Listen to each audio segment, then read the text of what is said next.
안녕하세요. 파란만장한 인생을 산 60대 남자입니다. 아마 제 인생의 그래프를 그려본다면 선이 아주 요동을 치는 그래프가 완성될 겁니다. 그나마 지금은 행복하고 안정적인 시간을 보내고 있지만 모두 치열하고 우여곡절 많은 과거를 지나왔기에 현재의 소소한 행복이 빛을 보는 거겠죠. 부모가 자식을 건 낳았지 속 낳았나 이런 말 들어보셨나요? 아무리 자식이라도 부모가 자식의 속마음을 다 알 수 없다는 뜻이죠. 겉나은 자식 하나 없이 그저 속으로만 키운 자식이 둘이나 되는 제가 듣기에도 서럽고 서운한 속담입니다. 대체 무슨 소리인가 싶으시죠? 지금 할 말 많은 제 이야기를 풀어보려고 합니다. 저는 20대 후반에 일찍 첫 번째 결혼을 했습니다. 네, 첫 번째 결혼이요. 첫 아내는 결혼하고 6년 만에 음주운전 뺑소니 사고로 세상을 떠났습니다. 정말 내 마음이 무섭다 싶을 정도로 사랑했던 여자였죠. 자나깨나 화물차 운전을 하던 제가 운전하다가 사고 날까봐 항상 노심초사하던 아내는 없던 종교까지 믿으며 제 안전을 위해 기도했습니다.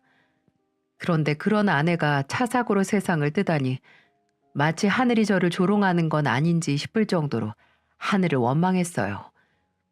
아내는 생전 몸도 약해서 임신만 하면 유산을 했기에 6년이라는 결혼 생활 동안 저희 사이에 자식도 없었어요.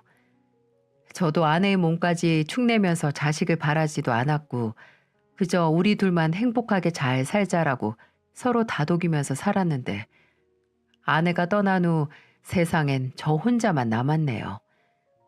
아내를 보내고 한동안 정말 제정신도 못 차리고 살았습니다.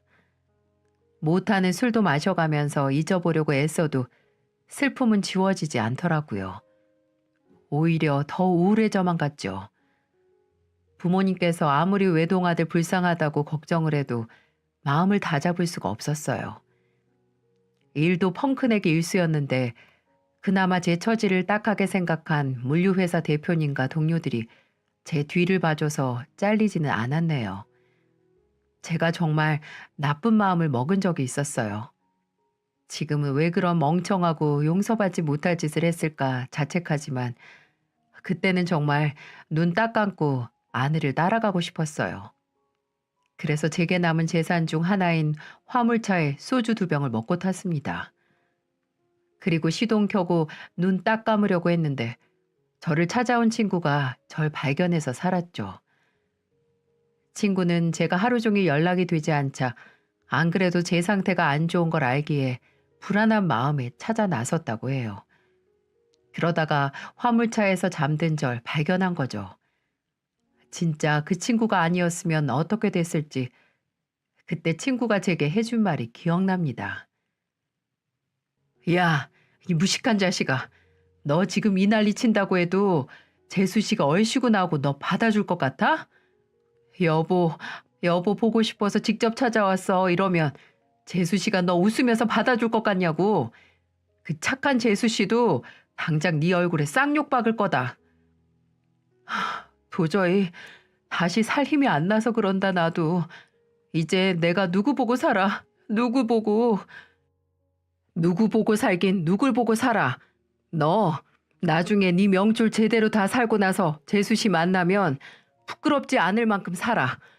먼저 간 재수 씨 다시 만나도 떳떳할 만큼 살라고.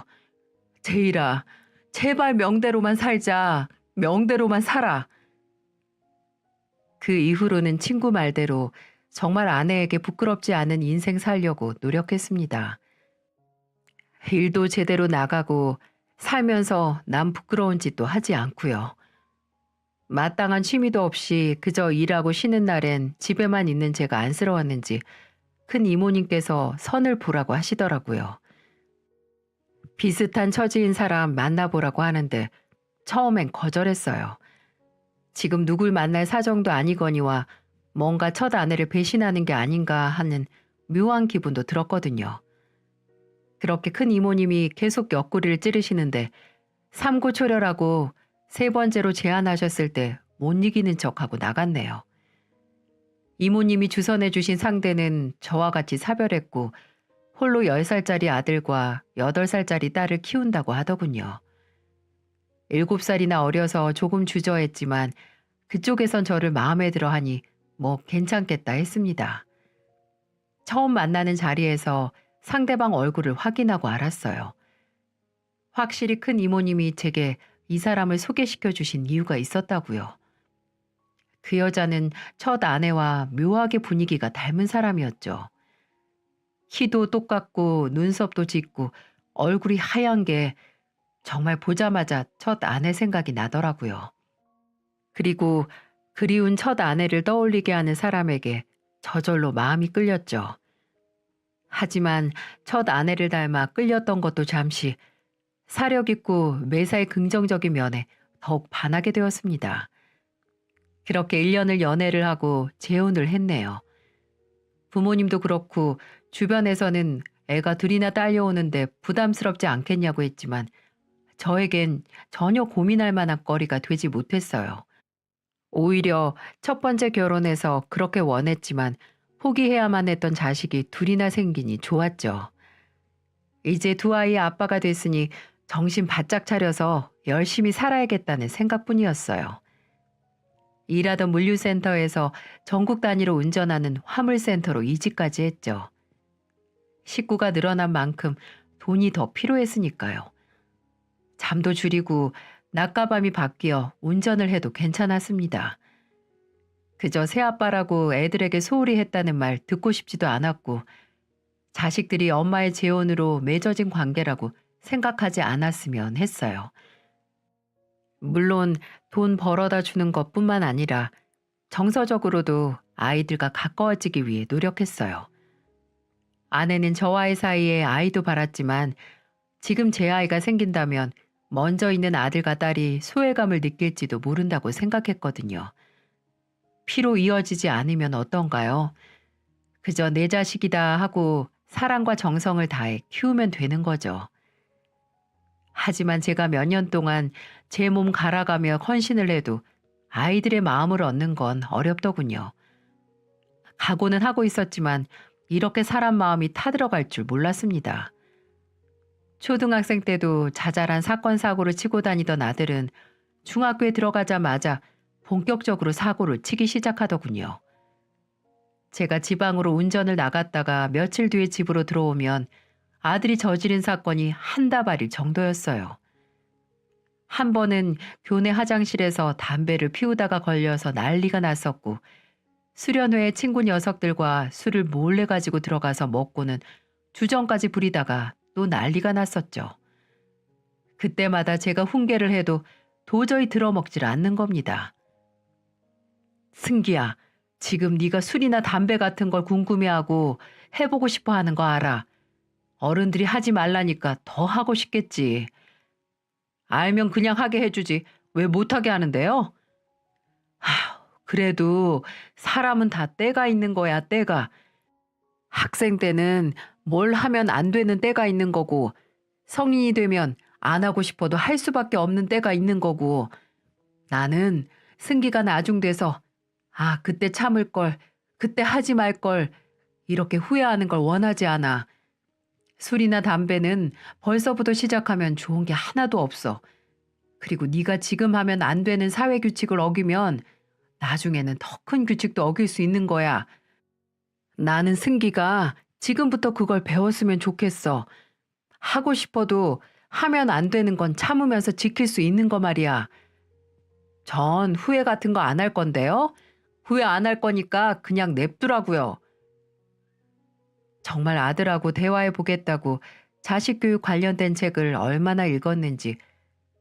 책하고는 어려서부터 인연이 없었는데 일하면서 차 안에서 밥 먹을 때마다 눈 시뻘게 져서 공부했죠. 하지만 다 말짱 도루묵이었습니다. 왜 더 강하게 훈계하지 않았냐고 답답해 하시는 분들도 계시겠지만 그때 제 입장에서는 애들을 강하게 혼내지 못하겠더라고요. 새아빠라는 입장에서 그저 부모가 됐다고 애들을 혼내면 사춘기인 애들이 더 엇나갈 수 있겠다라고 판단했거든요. 오히려 강한 훈계는 아내가 하고 저는 말로 타이르는 역할을 했었죠. 하지만 정말 제가 참지 못하고 폭발한 사건이 하나 있었습니다. 바로 아들의 교내 폭력 사건으로 아내가 학교로 불려가게 된 거죠.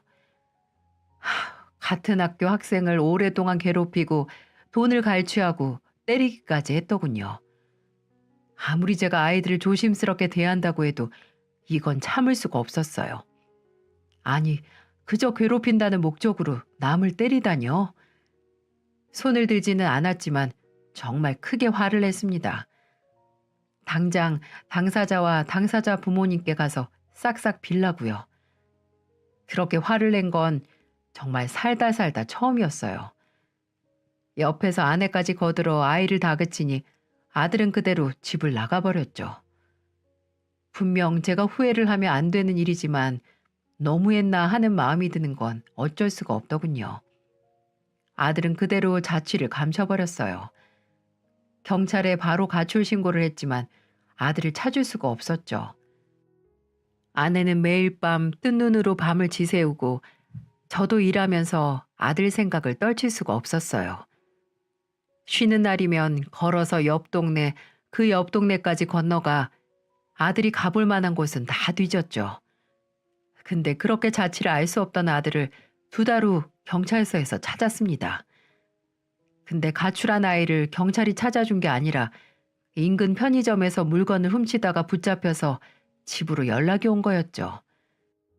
다행히 청소년이라서 훈방 조치로 풀려났지만 한 번만 더 경찰서에 붙잡힐 일 생기면 소년원에 갈 수도 있다고 경찰들이 엄포를 놓는데 진짜 심장이 철렁하고 어디에 숨고 싶더군요.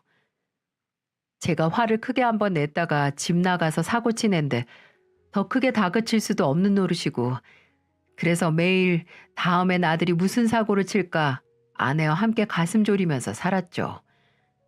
고등학교 진학하고서도 공부에는 아예 손을 놓고 졸업하자마자 군대 갔다 와서 친구들과 사업을 한다고 집을 나갔습니다. 저도 아내도 아들을 잡을 수가 없었죠.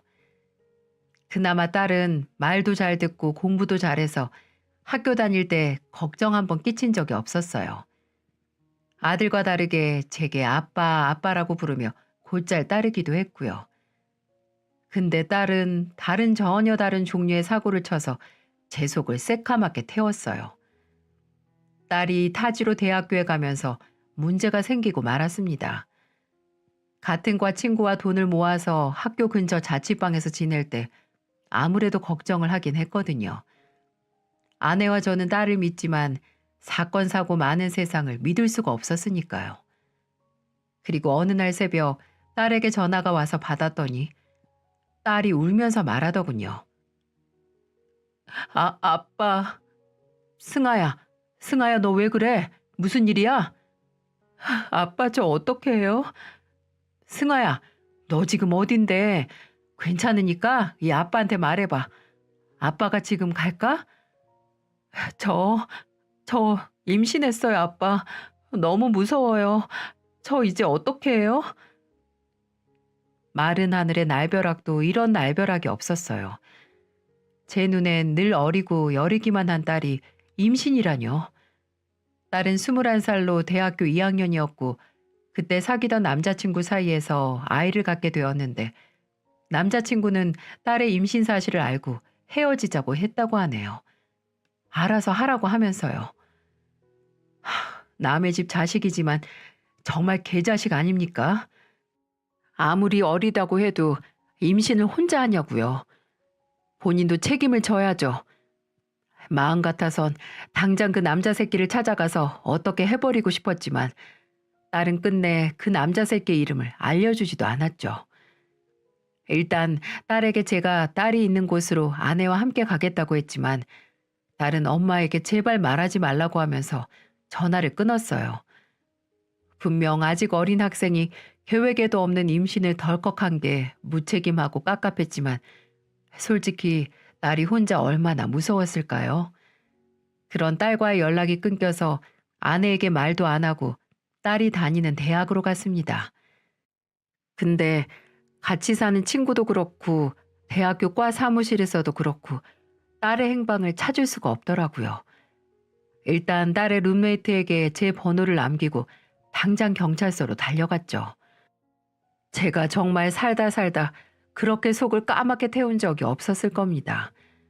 설마 딸이 나쁜 마음이라도 먹을까봐 실종 신고도 하고 근처에 있는 호수나 한강 같은 물가 근처를 서성이며 딸을 찾았죠.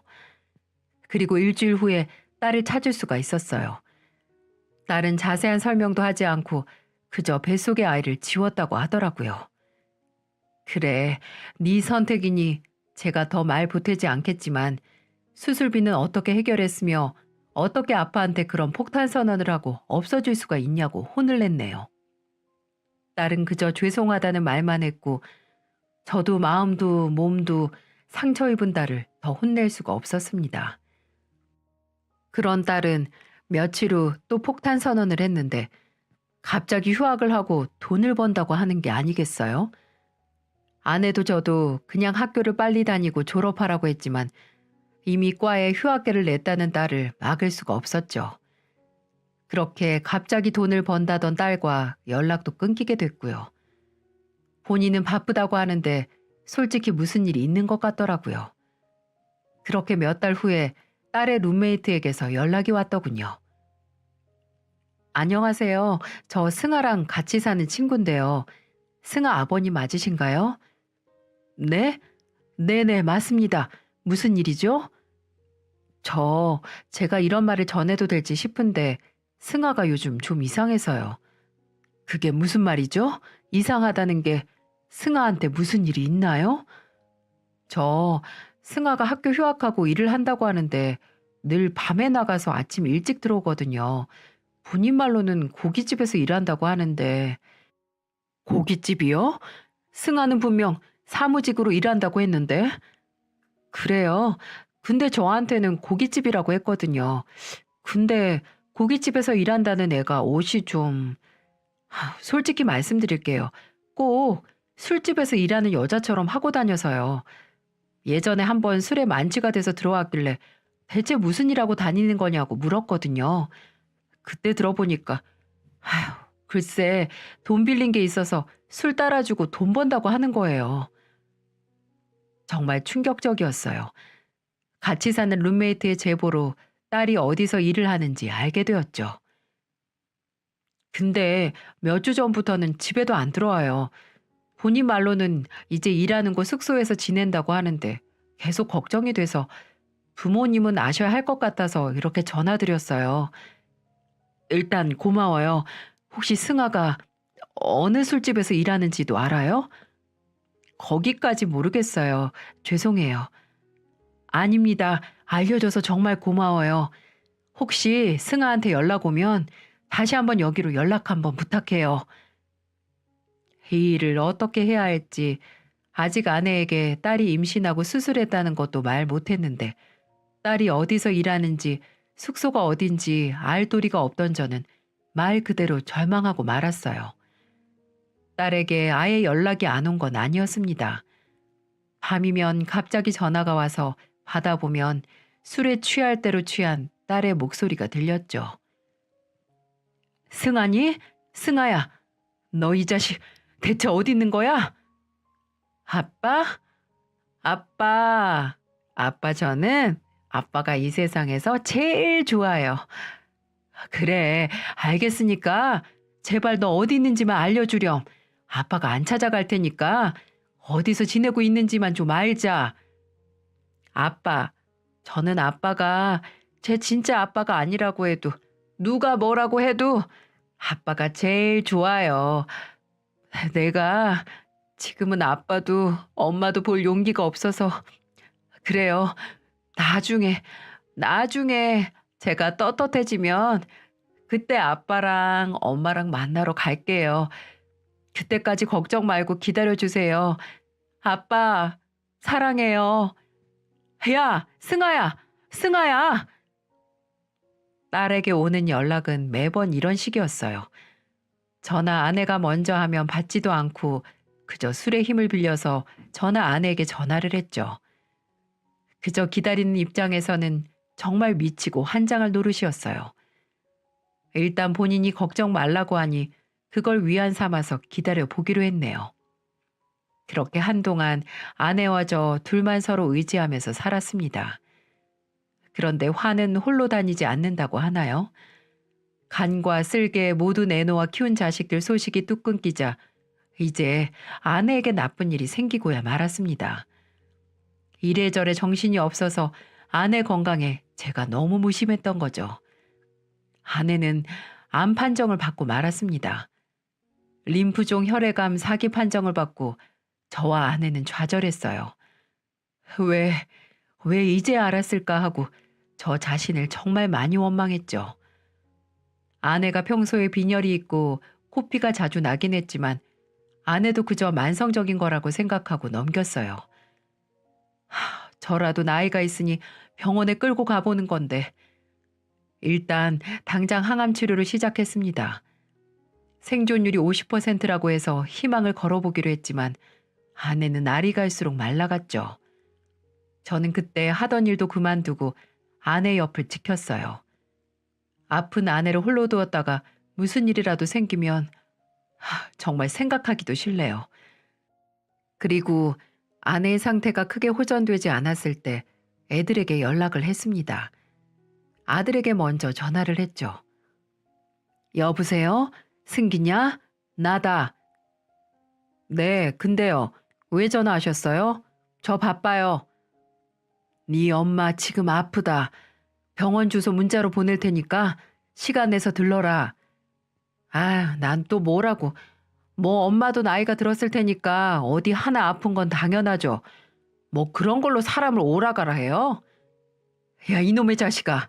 네 엄마 암이야, 암.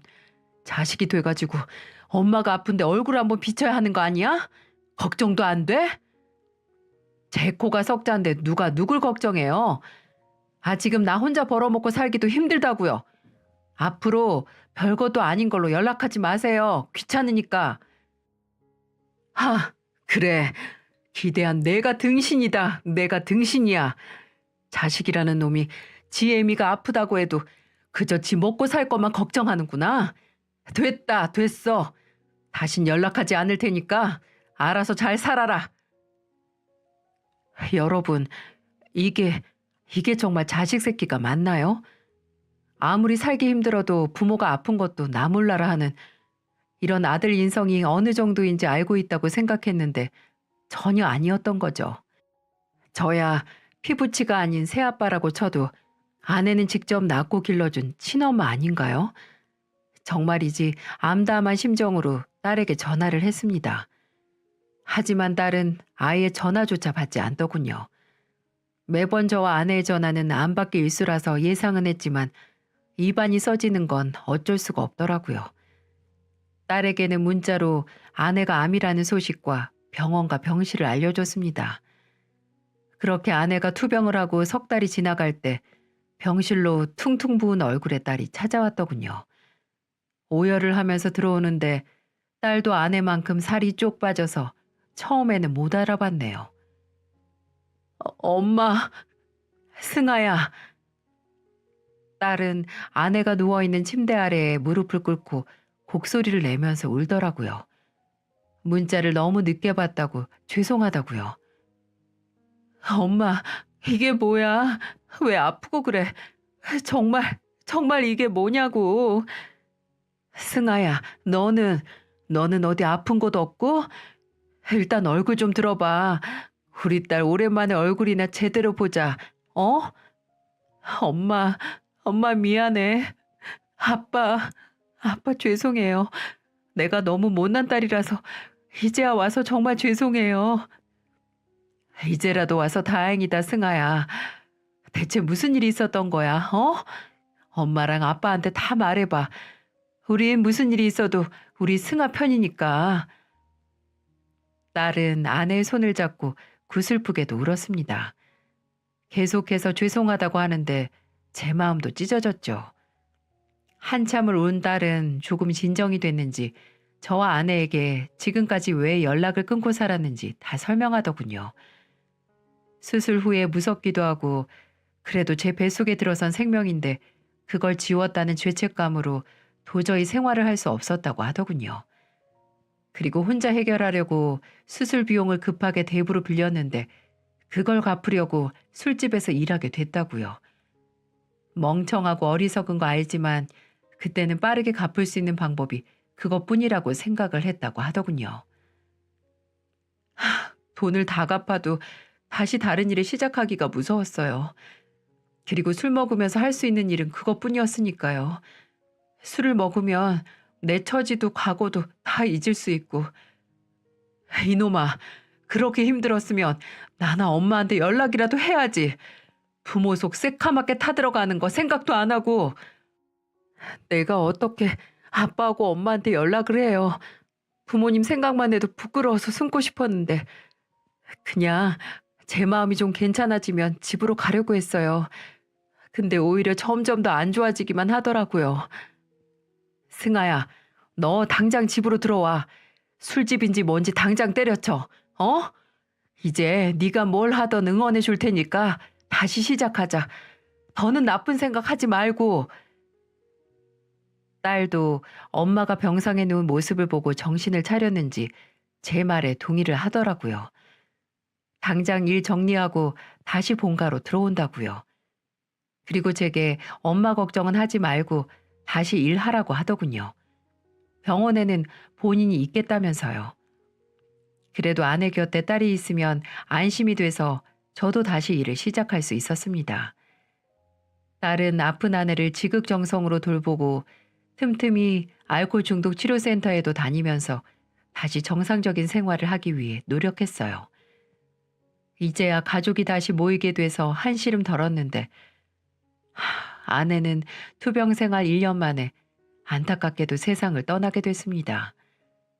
세상에는 무엇으로도 해결할 수 없는 문제가 있기 마련이죠.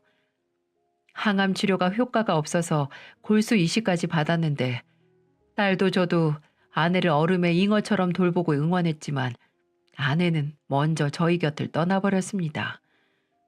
딸과 함께 아내의 장례식을 준비하고 손님들을 상대하면서 정말 서로 기대어 많이 울었네요.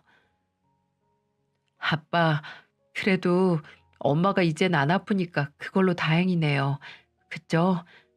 우리 엄마 영정사진 진짜 잘 나왔다. 처녀 때랑 똑같네. 그치? 너희 엄마 예쁘지? 예뻐. 이제 거기선 아픈 곳 하나 없이 좋은 거 먹고 좋은 거 입고 하고 싶은 거 다 하면서 우리 기다려주면 좋겠다. 맞아요. 이제 몸도 안 아프고 마음도 아프게 할 사람 없으니까 아빠 나 엄마한테 진짜 죄송한 일 뿐이에요. 내가 대체 왜 그랬을까? 엄마 생각해서라도 좀 제대로 살 걸. 승아야, 그래도 너희 엄마가 누구보다 잘 알아. 네가 엄마를 많이 사랑한 거. 봐라, 너 처음 엄마 있는 병실에 뛰어들어왔을 때 엄마가 얼마나 좋아했나. 그때 진짜 너희 엄마 오랜만에 웃은 거였어. 그러니까 그런 생각 하지 마. 저희 부부는 서로 어깨에 기대서 영정사진 속에서 웃고 있는 아내 이야기를 도란도란 나누기도 하고 또 눈물바다를 만들기도 하고 또 웃으면서 옛날 이야기를 하면서 그렇게 밤을 지새웠습니다. 그런데 장례식에 초대받지 못한 손님이 오더군요. 바로 아들이었어요. 저는 일부러 아들에게 연락도 하지 않았습니다.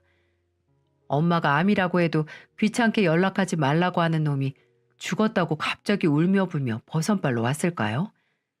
나중에 알고 보니 딸이 연락을 했더군요. 근데 연락을 받고 이틀 후인 장례식 이튿날 저녁에 비척비척 걸어 들어오는데 진짜 마음 같아선 내쫓고 싶더라고요.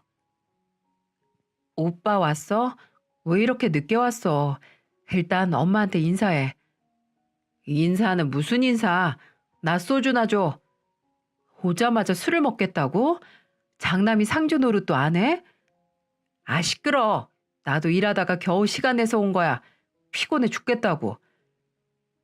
아들은 아내 영정사진에 눈길도 주지 않고 바로 술을 찾더니 혼자 퍼마시기 시작했어요. 그 모습이 어찌나 괘씸한지. 그래, 그래도 부모라고 티는 내지 않아도 가슴이 아프겠지 했는데 전혀 그런 모습이 아니더군요. 내쫓고 싶은 마음은 굴뚝 같았지만 그저 꾹 참고만 있었네요. 아예 아들이 앉아서 술 퍼먹고 있는 쪽으로는 눈길도 주지 않았습니다. 근데 몇 병을 마신 건지 얼굴이 벌겋게 오른 아들이 뒤로 오더니 갑자기 불러내는 게 아니겠어요? 잠깐 이야기 좀 하자고요. 왜? 네가 나한테 무슨 할 말이 있다고 이렇게 부르는 거냐? 엄마 돌아가시기 전에 뭐 안보험은 들어놨어요? 뭐? 너 그거 궁금해서 불렀냐? 어? 아니 이게 뭐 말 못할 거라도 되나요? 드러났냐고요? 안 드러났냐고요? 설마 쥐뿔 아무것도 안 들고 그냥 멍청하게 있는 건 아니죠? 그게 지금 너랑 무슨 상관이냐고 이 자식아? 왜 상관이 없어요? 저도 당연히 엄마 자식인데 다 제 권리라고요.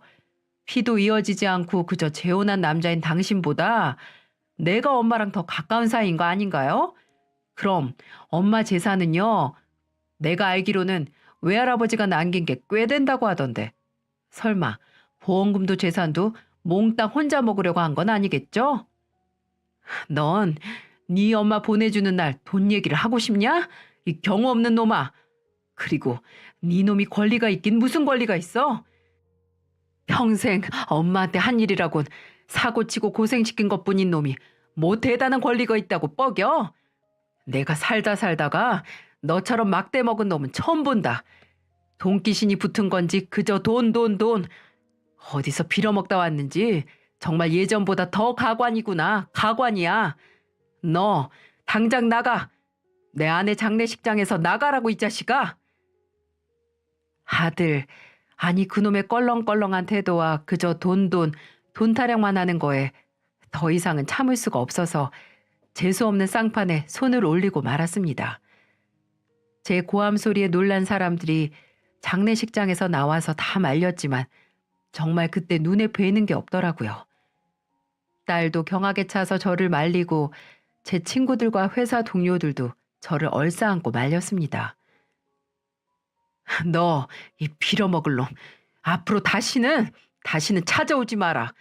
그 빌어먹을 얼굴 2번 다시 내 눈앞에 띄지 말라고. 네가 그렇게 원하는 보험금 네 엄마 목숨가 네 목 떼어줄 테니까 그 돈 먹고 어디서 조용히 죽치고 살아. 네 몫이라고 해도 오히려 네 엄마나 나나 너한테 오히려 돈을 받아야 하는 입장이지만 불쌍한 놈 구해준다 생각하고 눈 딱 감고 베풀 테니까 그거 먹고 떨어지라고. 알아들어? 네 엄마 목숨값으로 어디 잘 먹고 잘 살아봐라. 그렇게 아내가 남기고 간 보험금의 일부로 아들과의 연을 끊었습니다. 괜히 아내의 돈을 이용한 것 같아 마음이 불편하기도 하고 나쁜 인연을 끊어냈다고 생각하니 후련하기도 하더라고요. 또 기른정 하나 믿고 바라본 아들과 이런 결말을 맞이했다는 거에 씁쓸하기도 했죠. 아들에게 보험금을 보내면서 딸에게도 주려고 했습니다. 그래도 제가 가지고 있는 것보다는 자식인 딸에게 주는 게 맞다고 생각했거든요. 근데 딸은 끝까지 거절하더군요. 아빠, 나 이 돈 못 받아요. 내가 무슨 염치로 받아. 엄마 옆에서 엄마 간병한 것도 몇 개월뿐이고 딸이면 할 당연한 도리 한 거예요. 그리고 내가 엄마한테 갚아야 할 게 한두 가지예요. 다 어렸을 때 엄마 마음고생 시킨 거 갚은 거지. 나 이 돈 받으면 나중에 엄마 얼굴 못 봐. 이건 아빠가 가지고 있어요. 나 이 돈 없어도 돼. 네가 지금 무슨 돈이 있다고. 일도 오래 쉰 애가 이 돈이라도 수중에 있어야 마음 편히 일을 구하고 뭘 배우든가 하지. 아빠, 나 동네에 있는 마트에 취직했어. 삼거리에 있는 큰 마트 알죠? 거기 캐셔로요. 다음 주부터 나가요. 나 이제 진짜 열심히 살 거야. 그러니까 아빠 걱정 말아요. 어? 딸은 그동안 마음고생 시킨 거 다 보상할 거라면서 제게 걱정하지 말라고 하더군요. 앞으로 둘이서 행복하게 살자고요. 첫 번째 아내도 떠나고 두 번째 아내도 떠나보낸 저는 이제 정말 어디 한 곳에 정착도 하지 않고 그저 죽지 못해서 살아가겠구나 했거든요. 근데 이제 예쁜 딸 하나 보고 살기로 했습니다. 그렇게 2년이라는 시간이 지나갔어요. 딸은 마트 캐셔로 일하면서 돈을 모아 쉬고 있던 대학에 복학도 해서 졸업도 했죠. 물론 대학 다니는 동안 떨어져서 살았지만 주말마다 꼭 본가로 와서 저를 보고 가곤 했습니다. 알코올 치료도 잘 끝내서 이제 술이라면 질색을 해요. 딸의 졸업식 날 딸은 제게 받은 꽃다발을 안겨주고 쓰고 있던 학사물을 제게 씌워주더니 앞으로 정말 효도하겠다고 약속을 했죠. 저도 이제 장시간 운전을 하면 허리가 아파서 오래 일을 못했거든요. 딸이 그걸 알고 아빠 은퇴하면 본인이 책임진다고 엄포를 뒀죠. 전 그 말만으로도 그저 행복했습니다. 마냥 좋은 일이 있는 건 아니었어요. 제가 정말 생전 처음 듣는 불치병에 걸리고 만 거죠. 윌슨 병이라는데 드문 유전병이라고 하네요. 대개 젊었을 때 증상이 나타나는데 저는 50이 넘어서야 알게 된 겁니다. 운전하다가 손이라도 마비됐으면 어떻게 됐을까 생각만 해도 끔찍하네요. 엄마도 암으로 아파서 갔는데 아빠까지 아프다는 말을 듣고 딸이 어찌나 힘들어하는지, 그래도 병원에서는 꾸준히 치료만 받는다면 괜찮을 거라고 해서 한시름 덜었죠. 그래도 절대 안정이 우선이라서 잠시 일을 쉬게 됐습니다. 딸이 자취방에 짐을 챙긴다고 본가를 비운 날, 그날 이상하게 기분이 좋지 않더라고요.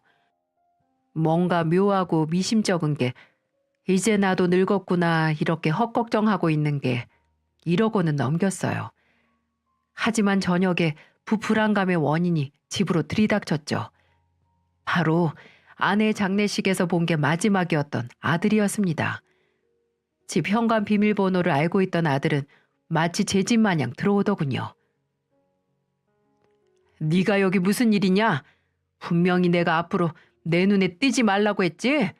네가 무슨 낯짝으로 이 집에 들어와? 아니, 여기도 내가 살았던 집인데 못 들어올 게 뭐가 있어요? 정말 염치도 없구나. 네 엄마 목숨값 원하는 대로 챙겨갔으면 그대로 모른 척하고 살아갈 것이지. 대체 왜 온 거야? 왜? 원하는 대로? 좀 모자란데? 내가 요번에 사업을 좀 시작하려고 하는데 돈 좀 빌려주세요. 한 3억 정도면 될 것 같은데 성공하면 확실히 갚을 테니까 그건 걱정하지 말고. 3억? 일 없다 이 자식아. 너 같은 놈이 하는 사업이 제대로 된 사업일 리가 없지. 3억은 고사하고 10원 땡전 한 푼도 네 비루한 사업 자금에 보탤 생각 없으니까 딴 데 가서 알아봐라. 어? 진짜 이런 식으로 나올 거예요? 야 이놈아, 지금 내 몸 상태가 어떤 줄 아냐? 너 장기에 구리가 쌓여서 하마터면 손도 못 쓰고 말도 못 할 뻔했는데 그거 치료하고 있는 사람한테 득달같이 달려와서 뭐? 돈을 내놓으라고? 아, 뭔데요 또? 어디가 아픈데? 지금 나이에 몸 안 아픈 게 이상한 거라니까? 뭐 불치병이라도 걸린 거예요? 그래, 유전병이라고 하더라. 그러니까 아픈 나 좀 그만 못 살게 굴어, 어? 유전병? 나랑 피 안 섞여서 천만다행이네. 천만다행이야. 너 그게 지금 내 앞에서 웃으면서 할 소리냐? 어? 그게 할 소리야? 너 같은 놈하고 더는 말하고 싶지도 않다. 줄 돈 없으니까 썩 꺼져. 아, 진짜 너무하시네. 언제는 재혼한 새아빠라도 진짜 자식처럼 품는다면서요. 그래, 다 가식이었겠지. 분명 내가 친자식이었으면 군말 않고 빌려줬을 돈 남의 자식이라고 모르는 척하는 거 아니야? 이 말은 똑바로 해. 새아빠라고 나 부모 취급도 안 한 건 네 놈이었어. 진짜 염치가 없어도 이 정도일 줄 몰랐다. 너 대가리가 온전하게 붙어있으면 생각이라는 걸 해봐라. 내가 널 어떻게 키웠나? 네가 집 나가기 전까지 입고 먹고 살고 한 그 돈 다 내 주머니에서 나온 거야. 내 자식이니까 내 돈으로 키운다는 생각 하나로. 근데 너 한 번이라도 나한테 제대로 된 아들 노릇 한 적 있냐? 어? 있냐고? 아, 이래저래 시끄럽네 진짜. 그렇게 나한테 아버지 취급받고 싶었어요? 어? 아유, 아버지라고 모셔줄 테니까 일단 있는 돈 좀 내놔봐요. 그럼 원 없이 아버지 취급해줄 테니까. 일 없어 이놈아. 당장 내 집에서 나가. 아이, 늙은이 진짜 말 안 통하네. 없는 돈을 찾아서 집안을 뒤지려는 아들을 제지하자 아들은 기어코 난리를 부리더니 거실에 있는 TV를 부숴버렸습니다. 그때 처음으로 장성한 아들에게서 공포를 느꼈죠. 60이 넘은 제가 아직 한창 때인 아들을 힘으로 이길 수가 없을 테니까요. TV를 부순 게 성에 안 찼는지 아들은 후회할 거라고는 경고를 남긴 채 나갔습니다. 거실 한가운데 넘어져 깨진 TV를 보면서 언젠가 저 TV처럼 아들 손에 내 머리가 깨질 수도 있겠다라는 소름 끼치는 생각까지 들더라고요. 집에 돌아온 딸이 거실에 주저앉아 있는 절 발견하고 놀래서 자초지종을 물었어요. 딸은 당장 경찰에 신고하자고 했지만 어디서 사는지도 모르는 놈 신고해서 뭐 하나요? 일단 집 현관문 비밀번호부터 바꿨네요. 딸은 또 아들이 찾아오면 어떻게 하냐고 불안하다고 했지만 그렇다고 일하고 있는 딸이 제 옆에 붙어 있을 수도 없는 노릇이었어요. 딸은 대학을 졸업하고 다시 본가로 와서 예전에 일하던 마트에서 아르바이트를 하고 있었거든요. 저도 좀 불안하긴 했지만 애써 걱정 말라고 딸을 다독였어요. 그리고 며칠 뒤에 사건이 터지고 말았죠. 딸이 주말에 출근하고 저는 아침에 산책 겸 운동으로 동네를 한 바퀴 돌고 집으로 들어오는 길이었어요. 그런데 인적이 없는 골목을 지나갈 때 제 옆으로 봉고차 한 대가 서는 게 아니겠어요? 이런 다 늙은 아저씨를 누가 납치한다는 생각은 전혀 못하고 그저 옆을 지나가는데 봉고차에서 아들이 나와 제 앞을 막더군요. 너? 네가 왜? 야, 빨리 태워. 나 당장 놓으라고. 아들은 처음 보는 남자 한 명과 저를 제 앞에 억지로 봉고차로 밀어 넣었습니다. 그리고 소리를 못 지르게 수건으로 제 입을 막았죠.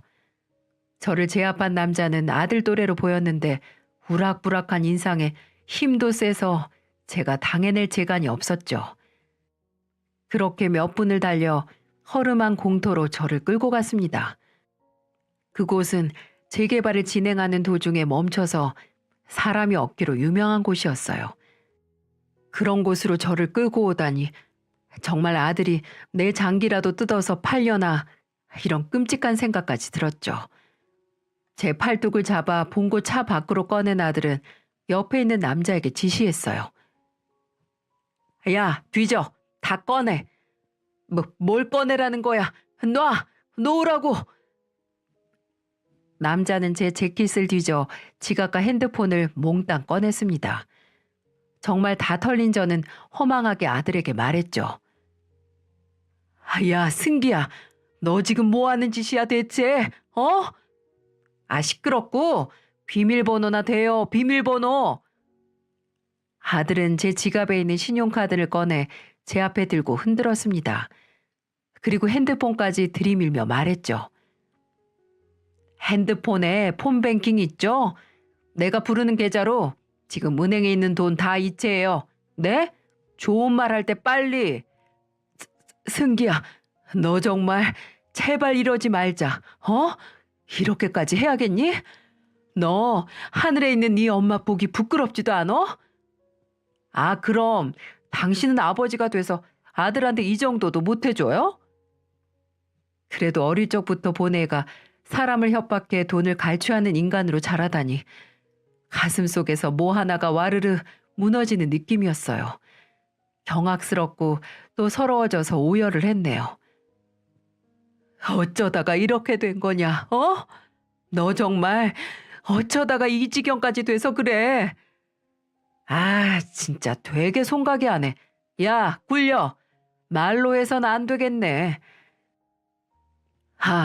이렇게 남의 자식 데려다 키우다가 그 자식 손에 맞겠구나 했을 때 그 순간 저와 아들 일당이 있던 공터로 경찰이 들이닥쳤습니다. 뭐야, 짭새가 왜? 야야야, 튀어, 튀어! 잡아! 잡아! 수갑 채워! 경찰 3명이 들이닥쳐 아들과 그 공범을 순식간에 제압했어요. 이게 무슨 일이지? 경찰이 어떻게 여기까지 온 거지 하고 저도 어리둥절했습니다. 근데 그때 아들에게 수갑을 채워 경찰차로 연행하는 모습 뒤로 딸아이가 보이더군요. 눈물이 그렁그렁해서 딸은 제게 달려와 안겼습니다. 아빠 이제 다 끝났어요, 아빠. 다 끝났어. 걱정하지 말아요. 승아야, 이게 네가 어떻게 알고 왔어? 쉬는 시간에 아빠 보려고 잠깐 집으로 가는데 누가 아빠를 봉고차로 태우잖아요. 내가 얼마나 놀랐는지 아세요? 근데 그게 우리 오빠라니. 그래서 그 자리에서 경찰에 신고해서 같이 왔어요. 아빠, 어디 다친 데는 없어요? 혹시나 혼자 있는 제게 또 무슨 일이 있을까 해서 제 퇴근 시간에 맞춰 집으로 오던 딸이 저를 보게 된 거죠. 정말 딸이 제 목숨을 구했습니다. 만일 원하던 돈을 제게서 얻지 못했다면 아들이 더 끔찍한 짓을 할 수 있었을 테니까요. 아들은 그대로 경찰서에 연행되었습니다.